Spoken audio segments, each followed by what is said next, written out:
পদ্মায় পানি বাড়ায় পাটুরিয়া ঘাট এলাকায় ভাঙন দেখা দিয়েছে। 3টি ফেরিঘাটের পন্টুনে পানি উঠে যাচ্ছে।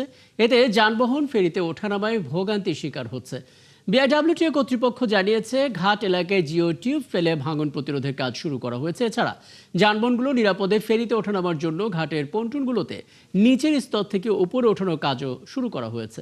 এদের আগেই জিও টিউব ডাম্পিং এবং ঘাট উপরে ওঠানোর কাজ শেষ করা হবে। উজানের ঢলে পদ্মা ও যমুনায় পানি বেড়েছে।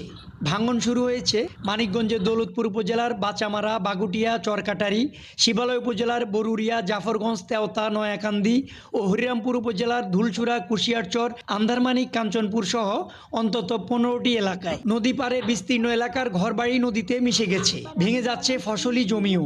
ভাঙনের মুখে গবাদি পশু ও সহায় সম্বল নিয়ে চরম আতঙ্কে দিন পার করছেন নদী পাড়ের মানুষ। কালার এক্সপার্ট ডার্ক স্যাপ এবং মাইল্ড অন হ্যান্ডস টেকনোলজি সমৃদ্ধ অরিক্স অ্যাডভান্স ডিটারজেন্ট পাউডার আপনার লন্ড্রি এক্সপার্ট। এখন ওই যে ভাঙা শুরু হয়ে গেছে, এখন পানি বাড়তেছে, এখন সমানে পড়তেছে খালি ভাঙতেইছে।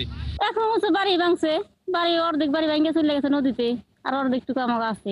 তো সবই গেল, বাড়ি ভাঙে গেছে, পাশে ঘর পাইছি তাও ভাঙে যাইতেছে। ঘর গেছে 3-4 খানে, যে ওখানে আমি যেতে থাকি তাও যাইতেছে চলে।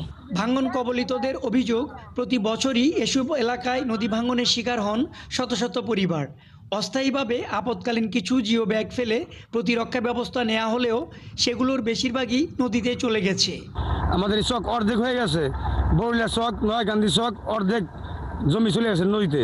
খালি আমাকে আশ্বাস বাসালি দিতেছে যে না, আপনারা এই জায়গা থাকতে পারবেন, এই জায়গা থাকতে পারবেন, নদীর শাসনের কাজ করে দেবো, বস্তা বেলায় দেবো। আমরা কিচ্ছু দেখি না। এখানে স্থায়ী বাঁধের বিকল্প মূলত নাই, কারণ কি বেশিরভাগ অংশই তো ভেঙে একবারে নদীর ভিতরে চলে গেছে। এদিকে ভাঙন কবলিত এলাকাগুলো পরিদর্শন করেছেন স্ব এলাকার সংসদ সদস্যরা। ভাঙন প্রতিরোধে দ্রুত ব্যবস্থা নিতে পানি উন্নয়ন বোর্ডকে নির্দেশ দিয়েছেন। আর পানি উন্নয়ন বোর্ডের কর্মকর্তারা বলছেন, এরই মধ্যে ভাঙন এলাকাগুলোতে আপৎকালীন বালুর বস্তা ও জিও টিউব ফেলে প্রতিরোধমূলক কাজ শুরু হয়েছে। স্থায়ীভাবেও আমরা ব্যবস্থা গ্রহণ করেছি, যেটা আমরা প্রকল্প আমাদের চলমান আছে, অর্থাৎ ডিপিপি প্রণয়ন চলমান আছে। ইতিমধ্যে আমাদের একটা বড় একটা প্রকল্প ডিপিপি প্রণয়ন করে আমাদের পানি সম্পদ মন্ত্রণালয়ে আছে, সেটা যাচাই বাছাই করে পরবর্তী প্রয়োজনীয় ব্যবস্থা নেবে। ভাঙন প্রতিরোধে শুধুমাত্র আপৎকালীন ব্যবস্থা নয়, স্থায়ীভাবে রক্ষাবাঁধ নির্মাণের দাবি পদ্মা ও যমুনা পাড়ের মানুষদের। মনিরুল ইসলাম মিহির, ৭১, মানিকগঞ্জ।